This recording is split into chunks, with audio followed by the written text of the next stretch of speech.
Hello there everybody, Below10,000 here, bringing you another Super Smash Bros. Ultimate leak discussion video for the DLC. Yes, a leak discussion video, not a BBTT, not a rate their chances. This is a legitimate leak discussion video. And the reason for this is because I kind of want to destroy a leak that I saw floating around, and I think it would be really fun. So those of you who follow other Smash tubers, especially Papagenos, might have seen him make a video on Google theory the other day. Now, Google theory, according to Papagenos, I did some research into this as well, which Papagenos originally found this, so I will link his video down below. But Papagenos explains it in his description as, my Discord discovered when performing a specific Google search for video game characters on the European Google search engine, 5 characters cause an ad for the Super Smash Bros. Ultimate DLC Fighter Pass to appear at the top of the search page. No other characters they have tried seem to cause this ad to appear under the right conditions. The theory is that these 5 characters could potentially be the characters in the Smash Ultimate DLC Fighter Pass, and the 5 characters are of course Joker, Banjo-Kazooie, Ryu Hayabusa, Marine or the Doom Guy, and Artorias from Dark Souls. And the last character there, Artorias, is why I'm making this video, because I think I can disprove these leaks just by talking about Artorias with you guys. Before we get to that though, there are a few other leaks regarding Dark Souls that were posted. One says, Artorias the Abyss Walker will be Smash Ultimate's second DLC, and the new Bandai/From rep, and Orlando will be the stage coming with the pack. Will be portrayed as in the Dark Souls DLC, color swaps with reference the other 3 knights, yellow swap for Ornstein, dark grey for Go, light blue for Ciaran, and other references Gwyn. His final smash summons Sif, screen cap this all you want. And then there was another one shared on Twitter by Lost Translation that says, listen, I'm just going to get right to the point. I have very close relations to Bandai Namco and some slight sources that have some relation to Nintendo. Anyway, to start off with, I'm gonna mention something I know that is 100% real. One of the characters in the Fighters Pass for Smash Ultimate is a Dark Souls character. I'm unsure as to who it is yet, as I've heard several names, those names being Chosen Undead, Artorias, and Ashen One. Regardless, I can confirm a Dark Souls character is 100% happening. Anyway, everything else I've heard have been rumors, so don't bet on everything past here being real, but it certainly could be. The most predictable rumor is that Banjo is likely to be playable. Don't know when it'll get revealed, but he's been circulating a lot around here. The Doomslayer/Marine, whatever you want to call him, has also been talked about a bit. I'm unsure about him, but it seems like he's been talked about in a way that makes it seem as though he might be playable.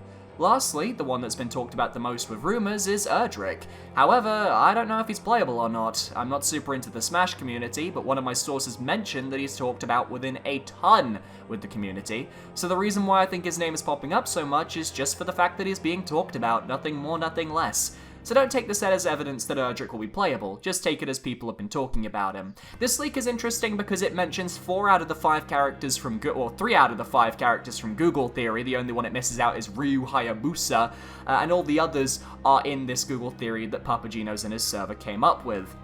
Now, I really want to focus on Artorias because I personally think there is no way in hell that Artorias is going to be the chosen Dark Souls character if we were to get one, and I want to go into Artorias' backstory, his appearance in-game, and just explain to you guys why this is severely unlikely from the viewpoint of a Souls fan. So, first things first, who is Artorias? Artorias is one of the 4 Knights of Gwyn, along with Ornstein, Ciaran, and Goh. He is a powerful fighter, and he made a covenant with the Abyss so that he may walk among the Abyss and save people from the Abyss. There's a lot of Abyss in these games, I swear to God. His whole deal in the Dark Souls game is that he came in for a DLC. The DLC was called Artorias of the Abyss, and he went to a land called Oolacile because the Abyss was spreading and he needed to stop it. He was the only person who could really fight it without being corrupted. Lo and behold, though, he got corrupted. He kind of failed. He failed in his mission to defeat Manus, the primordial father of the Abyss, and he was knocked the fuck out, and he then got mind broken. That was fun. His mind got completely broken, his body got disfigured, and he became the boss that we fight in-game. In-game, he is a corrupted version of his former self. He cannot use his body to full capacity, he has a massive greatsword, he uses abyssal attacks, and right off the bat you might think, wow, abyssal attacks, greatsword, that actually sounds like an interesting moveset. The problem with Artorias is more the character, though, than the moveset. You see, one of the biggest issues I have with Artorias is the body horror. He has a consistently broken, limp arm that is constantly just hanging there, swinging left and right, can't be moved, is completely broken. And that, for me, is a major hurdle for the character, because I don't know if Nintendo would be willing to include a broken arm kind of just swinging there on this character, because that could be seen as kind of traumatic to a lot of young kids. I know for a lot of older gamers out there, people around my age, it probably wouldn't bother you guys, but you have to remember that Smash Brothers is marketed not only to the older generation, but to younger kids as well, and I think if they see a character who's just got a consistently broken arm that's just flapping around, I think that could be quite traumatizing for the kids. On top of that, Artorias is very animalistic when he is in this form. He doesn't have his senses, he is just a husk of his former self, and I feel like including that version of Artorias, while it would make more sense with the source material, I think would kind of degrade the character, because people would first see Artorias as this just broken knight, as opposed to hearing the legends of Artorias and the Four Knights in Dark Souls specifically.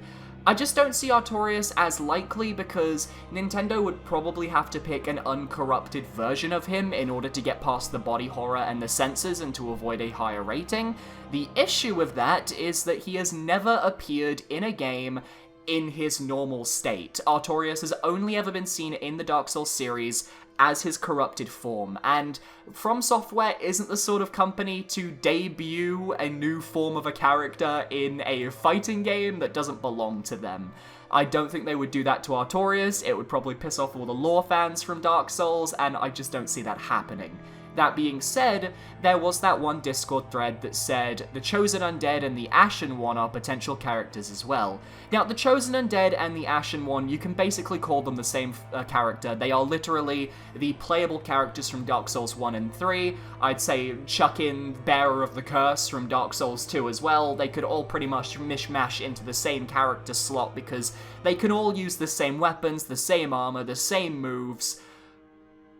They would make sense to kind of just roll into one, and if any character is going to get in from Dark Souls, I feel like the protagonist character is the most likely to get in. That is the trend that happens with Smash Brothers DLC, and Artorias is definitely not a protagonist. He is a full-on villain when we meet him. A tragic figure, to be sure, a tragic hero who has turned villain, but at the same time he's still a villain, and I just don't see Artorias likely given his context in-game. Aside from the Chosen Undead, who is the most likely choice, of course you also have Solaire of Astora. A lot of people feel Solaire is likely, I personally don't. I don't think Solaire is the best choice to represent Dark Souls. Yes, he is iconic for his Praise the Sun emote, which would be a perfect taunt, and he is kind of iconic as a character.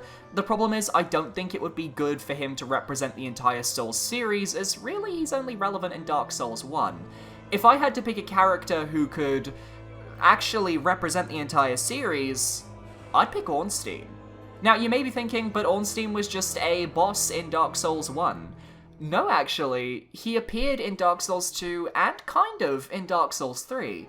In Dark Souls 2, we meet the old Dragon Slayer in the Hyde's Tower of Flame Cathedral of the Blue area, and it's implied that the old Dragon Slayer is Ornstein, because he fights exactly like Ornstein does. He's got the same armor. It's basically an Ornstein fight that they just put in Dark Souls 2 for fan service. And in Dark Souls 3, you don't have Ornstein himself, but you do have the Dragon Slayer armor, which is a massive, bulky version of Ornstein's armor that has been, I'd assume, possessed by spirits. It was never really explained why it was there, to be honest. And we also find Ornstein's armor in Archdragon Peak, so that also helps Ornstein's case a lot. Out of all the characters, I feel like he has gotten around the most, especially more than Artorias, because Artorias didn't have much presence in Dark Souls 2, and I just feel like Ornstein has a moveset. He is a spear wielder. He can use electric type attacks as well. He can charge his spear to make it stronger. He has jumping attacks, he has dash attacks, he has ground attacks. And his final smash could be very simple, because halfway through the official Ornstein and Smo fight, if you kill Smo first, Ornstein will put his hand on Smo and then absorb his power and grow to massive heights. Instead of needing to kill Smo, the final smash could be him growing to massive heights and then using one of his major attacks, but because he's giant, it's gonna hit the entire stage. I was personally thinking the one where he charges himself up, jumps into the air, and slams his ass down onto the ground, causing thunder shockwaves. I think that would be absolutely hilarious, and I think that would be a great final smash, and I think Ornstein makes way more sense than Artorias if you're gonna go for a Dark Souls character. Artorias has body horror. Artorias has elements that I would argue are over PG-13.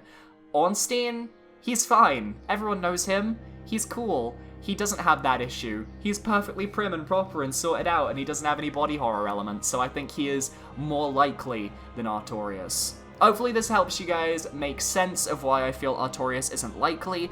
I just feel like he would boost the rating of the game, and I don't think Nintendo want to risk that. I just feel like that broken arm is just such a big issue, because we have never seen a character in these games with an injured limb. Usually Nintendo wants to have them looking as perfect and fine as possible. Even Ridley, even Dark Samus. Artorias is just on a whole other level, I feel. But thank you very much everyone for watching this video. If you guys enjoyed, be sure to leave a like, comment, and subscribe. What do you guys think? Do you guys think I'm just overreacting with Artorias, or do you think he's quite likely? What are your thoughts? Leave them down below. Thank you for watching, and I will see you guys next time. Goodbye.